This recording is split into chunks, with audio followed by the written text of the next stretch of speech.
नमस्कार प्रणाम। हम खेसारी लाल यादव सबके बेटा और सबके भाई गोड़ छुके गोड़ लगा तनी सबके। और काल हम अपने गांव में धान रोपले रहनी।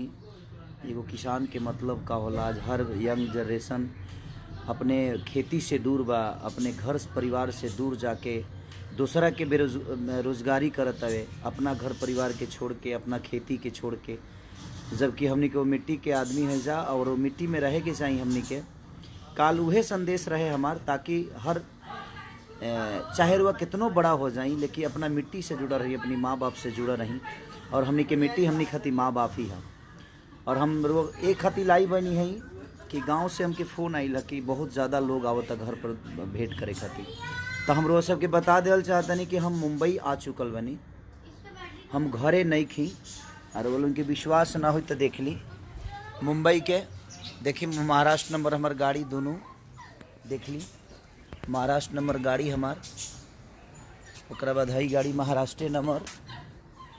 तो कहीं ना कहीं हम अपना घर पर आ गए बनी। तब रोलोग प्लीज़ परेशान होत हो, कहीं कहीं से वो लोग आवत हो, कब दूर दूर से आवत हो, कब मिले खातिर घर परिवार से, चाहे वो अपना भाई से मिले आवत हो कब।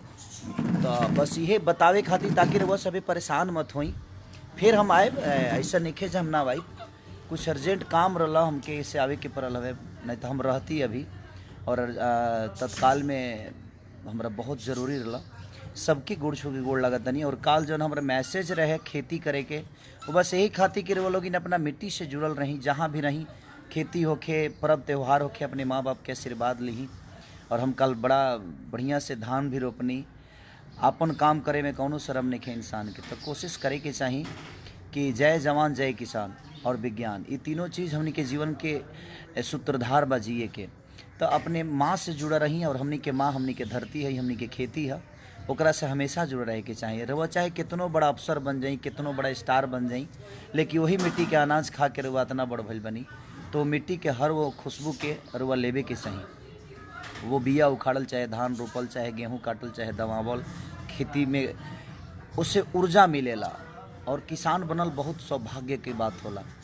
एक खातिर हम काल रुआ सब खातिर धान रोपनी, ताकि रउओ लोगिन जाने की खेसरिया रउलों के बेटे है।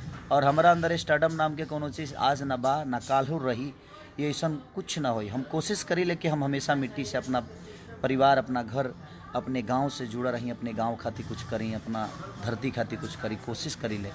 तो हम लोगन के यही खातिर काल हम धान रोपले रहनी, ताकि वो लोगिन कोशिश करी जे खेती के जितना से जितना बढ़ावा दी, खेती में खटे के कोशिश करी, अपने माँ बाप के सेवा करे के कोशिश करी, बहुत ज़रूरी होला। तो बस यही खातिर कि वो लोग परेशान मत होई।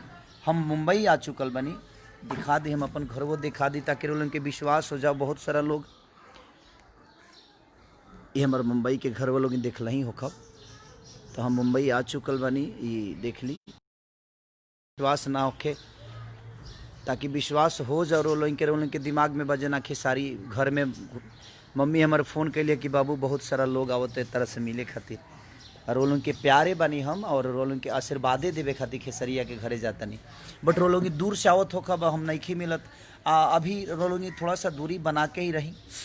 बहुत ज़्यादा मुसीबत बा हमनी के ऊपर, ये कहीं ना कहीं आपता बा, पूरा हिंदुस्तान पहिना पूरा वर्ल्ड पर बा। तो हम यह कहब कि वो लोग ने अपने आप के अपने घर में अपने परिवार के साथे बिताई, इन्हें उन्हें गैला के कोनो जरूरत रही। चाहे रउआ जियब तबे हमनी के जीवन बनल बावे। ऐसे जो रउआ लोग वो मंदिर के ऐसा मूर्ति हैं जौना पर हमनी के हमेशा अपना संगीत के फूल, अपना श्रद्धा के फूल, अपना एनर्जी के फूल हमेशा चढ़ाई ले जा रहे, वो लोग प्यार करी ले। तो बस हम यही खातिर कि वो लोग अपना घर परिवार में रही, हम घरे नहीं खी, हम मुंबई आ चुकल बनी। तो प्लीज़ रउआ सबसे रिक्वेस्ट बा कि वो लोग अपना घर परिवार में ही रही, और परेशान मत होई। दूर दूर से वो लोग आवत तनी, और वो लोग हम मिल नहीं खी पावत। ऐसे हम ही चाहब कि वो लोग अपना परिवार में रही, अपना घर में रही। और मम्मी पापा हमारे बुजुर्ग बन तो लोग कहता कि सभी कहता कि ना घर में खेसारी बाड़े ना, हम घर में नहीं खी, हम मुंबई आ चुकल बनी। प्लीज़ वो लोग से रिक्वेस्ट बा कि अपना परिवार में रही, अपने माँ बाप की खूब सेवा करी। ऐसे जीवन में माँ बाप ऐसा निस्वार्थ मोहब्बत करे वाला धरती पर वो लोग के केहू ना मिले। माँ बाप से बढ़कर धरती पर केहू ना होला। और वह अपन जीवन खुशहाल अगर करे के बा एक बार सेवा करके देखी। हमनी के छोटा छोटा खुशी खाती माइए बाबा जे हर पल हमनी के खुशी खाती सोचेला। तो अगर आज पुरनिया भइल बलो तो कहीं ना कहीं रहुओ दायित्व बनता और धर्म बनता कि रहुओ अपना माँ बाप के जे रउरा के गोद में खेलौले बलो वही बुढ़ापा में वो लोग के गोद में खेलाई। स्वर्ग से बढ़कर आनंद मिली रहुआ सबके। तो बस और कल किसानी वाला जन बात करनी है कि अपना खेत में खटी, अपना खेत से जुड़े रही, अपना मिट्टी से जुड़े रही और किसान बन के देखी, बड़ा मज़ा आवेला। ठीक बार वह जना पद पर बानी वो पद के भी सलाम बा, बट कोशिश करी कि चाहे वह कितनों बड़ा आदमी बन जाए लेकिन अपने खेती से, अपने किसानपन से, अपने मिट्टी से जुड़ा रही। ऐसे जो मिट्टी के खुशबू बहुत प्यारा होला, उजगिया के पानी, उजगिया के मोहब्बत निस्वार्थ होला। तो प्लीज़ रहुआ सवे चाहे कितनों बड़ा स्टार बन जाए, कितनों बड़ा बन जाए रहुआ, लेकिन अपना मिट्टी से हमेशा जुड़ा रही। जय हिंद, जय भारत। अपन ख्याल रखी। ऐसे जो रउरा खुश रह तो शायद खेसरी और भाई खुश रहे। दिल से प्रणाम, थैंक यू। और वो लोग प्लीज़ अपना घर में रही। हम बम्बे आ गए बनी, हम घरे नहीं खी, बिहार में अभी नहीं खी, कोनो मजबूरी रहा, कोनो अर्जेंट काम रहा हमारे, एक के चलते हम के आवे के पड़ल। दिल से प्रणाम।